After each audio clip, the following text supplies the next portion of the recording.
What is going on, everybody? I am back today to talk about a movie that I'm a few weeks late now on seeing, but I wanted to check this out as soon as it was announced because this is Oz Perkins' follow-up to Longlegs. And Longlegs was one of my favorite movies of 2024. I loved how atmospheric it was. It was super creepy and unsettling. There was a lot of really brilliant imagery in the movie, and I thought Nicolas Cage's performance was outstanding. And so because of those things, I was really curious as to how he was going to follow that movie up.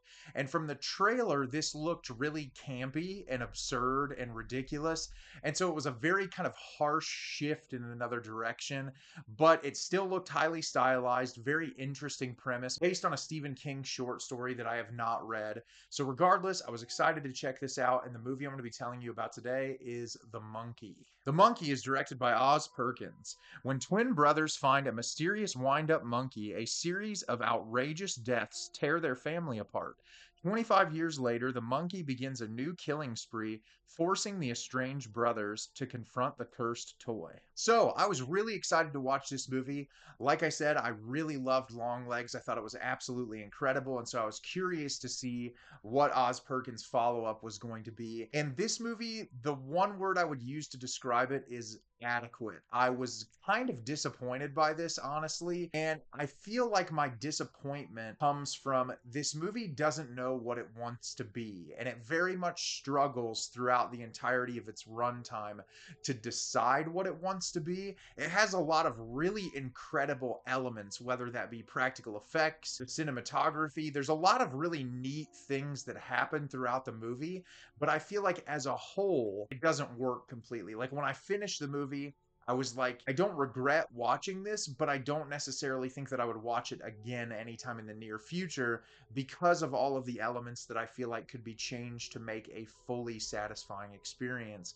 And I'm going to break that down for you a little bit today. So, the beginning of the movie, we are introduced to Hal and Bill, who are twin brothers, and we see them at a very young age, and they're living with their single mother because their father left when they were really young, and they don't know what happened to him. And he brought home all of these different antiques and things in the house, and the boys don't really like going through them, but one day they go through and find this toy monkey, and it plays a drum, and they're both like, what is this thing? Why does he have it? One of the boys winds the monkey up, and it plays a drum, and someone near them dies in a very brutal and disgusting way. And we find out that whatever is going on with this monkey, when you wind it up, it kills someone every time that you wind it up in a very disgusting and gruesome way. And so the boys deal with that throughout their entire childhood until finally they manage to get rid of the monkey, or so they think. And then it jumps forward into the future. The boys don't talk to each other anymore because Bill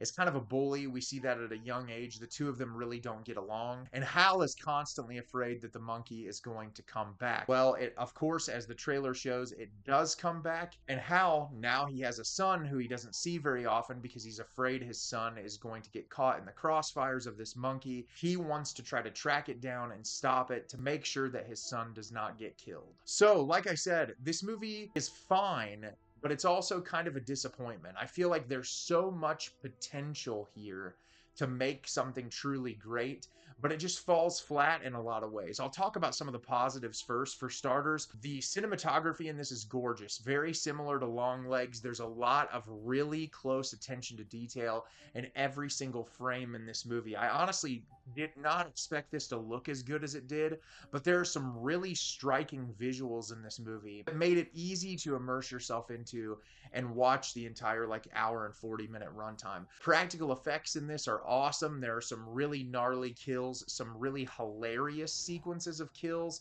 that I liked a lot.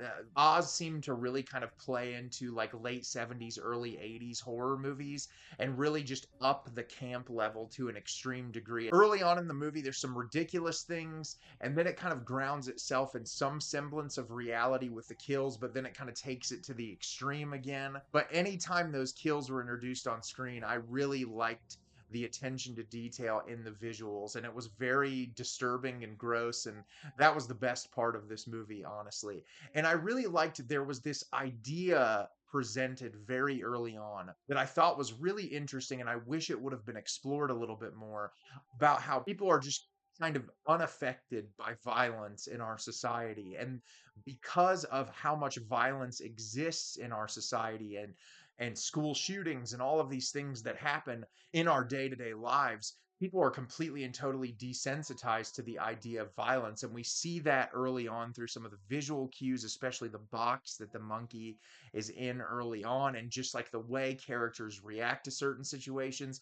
And I liked that there's some really interesting little cues throughout the movie that were like, hey, these people, like, there's these disgusting things happening and they're sort of not impacted in the moment. And I really liked that Oz seemed to try to bring that to the forefront in the movie. But the problem is it doesn't necessarily land because of how much else he's trying to juggle throughout the movie, which leads to the issues that I have with the film. For starters, I was not a fan of the performances in this movie from top to bottom. I wasn't really impressed with anyone.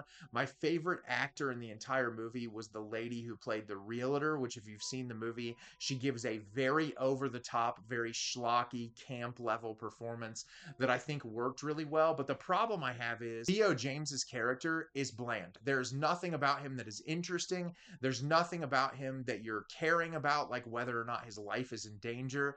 And they try to build this relationship between him and his son, and it doesn't work. Every single time they try to force it, there's no connection there. There's no personality with either one of those characters. It feels so kind of forced into the story that it's impossible for you to give a shit. And because the performances are very lackluster, it makes it even more difficult, which then in turn leads to my second biggest issue with the movie. It has no idea what it wants to be. There are so many moments that it feels like it's trying to be an overblown, absurdist, violent comedy, and then it pulls back to trying to be some level of family drama between an estranged father and his son, and then the trauma that he experienced early in his childhood due to the violence associated with this monkey toy. And because it just jumps back and forth, there are so many moments throughout the movie that just feel like filler. They don't feel like they're going anywhere. They don't feel like they hit in an intense way. And there's some horrific imagery in this movie. And so the entire time I'm watching the film, I'm like, you could have gone either direction. You could have made this extremely camp, which, like with the first scene with Adam Scott, I thought that was the direction that it was going to go. But then it kind of slowly moves back into, I'm going to be a real sort of serious horror movie, and then goes right back into being schlocky, over the top, campy horror.